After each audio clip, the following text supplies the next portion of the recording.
Hello everyone. इस video में हम पढ़ेंगे क्लास 4th हिंदी का चैप्टर 1 मन के भोले भोले बादल। इसको समझेंगे हम और इसकी एक्सरसाइज भी देखेंगे।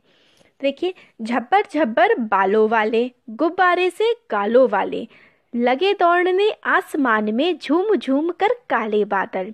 कुछ जोकर से तोंद फुलाए, कुछ हाथी से सूंड उठाए, कुछ ऊँटों से कूपड़ वाले, कुछ परियों से पंख लगाए, आपस में टकराते रह रहे शेरों से मतवाले बादल। अब देखिए, छब्बर छब्बर बालों वाले मतलब बहुत ही घने घने बाल, बहुत सारे, ऐसा लगता है कितने सारे बाल होंगे। ऐसे बालों वाले जो हैं वो बादल हैं। गुब्बारे से गालों वाले, ऐसा लगता है जो गाल हैं इनके बादलों के वो गुब्बारे जैसे खूब फूले हुए, खूब मोटे से हैं। लगे दौड़ने आसमान में, और जब ऐसा लगता है कि हवा चलती है ना, खूब तेज बारिश होने वाली होती है, तब लगता है ना कि जो बादल हैं वो आसमान में दौड़ लगा रहे हैं।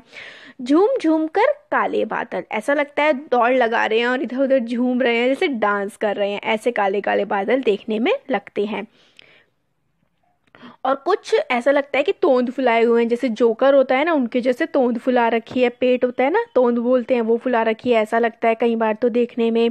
कुछ ऐसा लगता है कि हाथी की जैसे सूंड होती है ना, ये देखिए दिखा रखा है, हाथी की सूंड जैसे उठा रखी हो, ऐसे लगते हैं। कुछ ऐसा लगता है कि ऊँट की कूबड़ हो, ऊँट की जो पीठ होती है वो ऊंची सी होती है ना, हम्प होता है उसका, ऐसा लगता है कि कुछ तो जो ऊँट की कूबड़ वाले हों। और कुछ परियों के पंख जैसे लगते हैं, ये देखिए, कुछ ऐसे लगते हैं बादल जैसे कि परियों का कोई पंख हो। परियों के पंख जैसे सुंदर भी लगते हैं। आसपास में रुक रुक कर, रह रहकर मतलब थोड़ी देर में रुक रुक कर एक दूसरे से टकराते रहते हैं। शेरों से मतवाले बादल, और जैसे शेर की तरह एकदम कॉन्फिडेंस से और मतलब कि मेरा हक है, इस तरीके से वहाँ पे घूमते रहते हैं। कुछ तो लगते हैं तूफानी, कुछ रह रह करते शैतानी, कुछ अपने थैलों से चुपके झर झर झर झर बरसाते पानी। तो कुछ तो होते हैं ऐसा लगता है तूफान आ जाएगा, और कुछ जो हैं बादल वो शैतानी सी करते रहते हैं खूब ज़्यादा। और अपने थैले में, उनके पास बड़ा सा बैग होता है, उसको थैला बोलते हैं, उसमें पानी छुपा के रखते हैं और एकदम से बारिश भी कर देते हैं उनसे जब पानी गिराते हैं तो। नहीं किसी की सुनते कुछ भी, ढोलक ढोल बजाते बादल, और कभी किसी की नहीं सुनते, हम उनसे कुछ भी कहते रहे हमारी बात बिल्कुल नहीं मानते। और कभी इतनी तेज तेज गरजते हैं और ऐसा लगता है कि ढोलक जैसी ढोल बजा रहे हैं। रह रहकर छत पर आ जाते, फिर चुपके उड़कर उड़ जा, फिर चुपके ऊपर उड़ जाते। कभी कभी जिद्दी बन करके बाढ़ नदी नालों में लाते, फिर भी लगते बहुत भले हैं मन के भोले भोले बादल।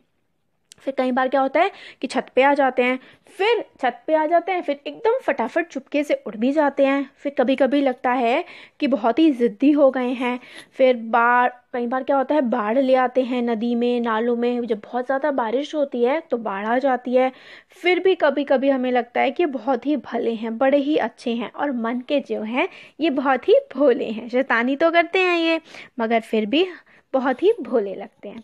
तो ये जो कविता है ये लिखी है कल्पनाथ सिंह ने, और कविता का क्या नाम है, मन के भोले भोले बादल। तो देखिए कितनी सारी शैतानी भी करते हैं, फिर भी मन के भोले ही हमें लगते हैं। पोएम का एक्सप्लेनेशन हो गया। अब हम देखते हैं क्वेश्चन। देखिए तुम्हारी समझ से, कभी कभी जिद्दी बन करके बाढ़ नदी नालों में लाते, इसका क्या मतलब है। तो देखिए, बाढ़ नदी नालों में बाढ़ कैसे लाते हैं। तो देखिए, बादल जो है वो नदी नालों में बाढ़ कैसे लाते हैं, बहुत ज़्यादा बारिश करके ये नदी नालों में बाढ़ ले आते हैं।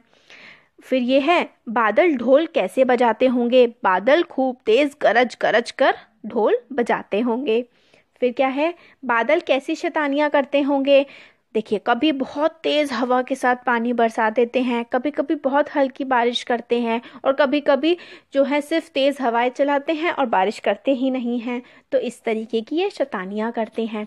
अब देखिए नेक्स्ट है, सूरज सी चमकीली होती है थाली, चंदा सा गोरा होता है चेहरा। तो यहाँ पर आ जाएगा गोरा और यहाँ पर आ जाएगा चेहरा।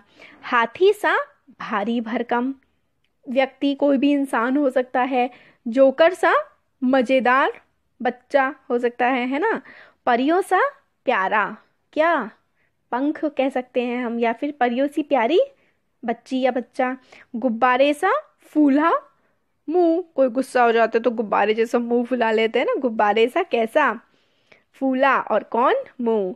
ढोलक सा मोटा, क्या, पेट, तो ढोलक सा कैसा, मोटा, और कौन, पेट। ये हो गया। कविता से आगे देखिए, तूफान क्या होता है, बादलों को तूफानी क्यों कहा गया है। तो देखिए, तूफान होता है जब बहुत तेज हवा चलती है और बादल जो हैं वो रह रहकर बारिश करते हैं, उसे क्या कहते हैं, तूफान कहते हैं। और बहुत तेज हवाएं चलती हैं, बहुत सारी चीजें उड़ भी जाती हैं। नेक्स्ट है, साल के किन किन महीनों में ज्यादा बादल छाते हैं। तो जुलाई और अगस्त के महीने में ज्यादा बादल छाते हैं। कविता में काले बाद नेक्स्ट है ग, कविता में काले बादलों की बात की गई है। क्या बादल सचमुच काले होते हैं। तो देखिए, बादल सचमुच काले कभी कभी होते हैं बारिश के टाइम पे या तूफान जब आने लगता है, वैसे तो वो नीले या सफेद दिखाई देते हैं। फिर तो कक्षा में बातचीत करने का है। तरह तरह के बादलों के तो आपको चित्र बनाना है। काले काले तो ब्लैक ब्लैक कलर भर दीजिए, गुब्बारे से तो खूब मोटे से बादल वाइट कलर के, हल्के सुहाने वैसे करके अच्छे से बादल बना दीजिए। फिर इसमें है, कविता में बादलों को भोला क्यों कहा गया, भोला कहा गया है। इसके अलावा बादलों के लिए और कौन कौन से शब्दों का इस्तेमाल किया है वो बताना है। तो म से मत वाले, मत वाले, म से है मत वाले, जी से है जिद्दी, जिद्दी कहा गया है ना, और शै से शैतान, तू से तूफानी, है ना। तो म से मतवाले, जी से जिद्दी, श से शैतान, और तू से तूफानी। फिर बादल की आवाजें हैं। अब इसमें तो देखिए, कुछ अपने थैलों से चुपके झरझर झरझर पानी बरसाते। पानी के बरसने की आवाज है झरझर झर। पानी बरसने की कुछ और आवाजें लिखो। तो टप टप टप, है ना, टप टप टप आवाज होती है। फिर रिमझिम होती है, टिप टिप टिप होती है, और छप छप छप होती है। तो टप टप, टिप टिप, छप छप, रिमझिम, ऐसी आवाजें आप कह सकते हैं। तो ये वाला तो आप खुद करने का है। तो ये हमारी जो है पोएम की एक्सप्लेनेशन हो गई, और हमने एक्सरसाइज भी इसकी पूरी देख ली। Thank you.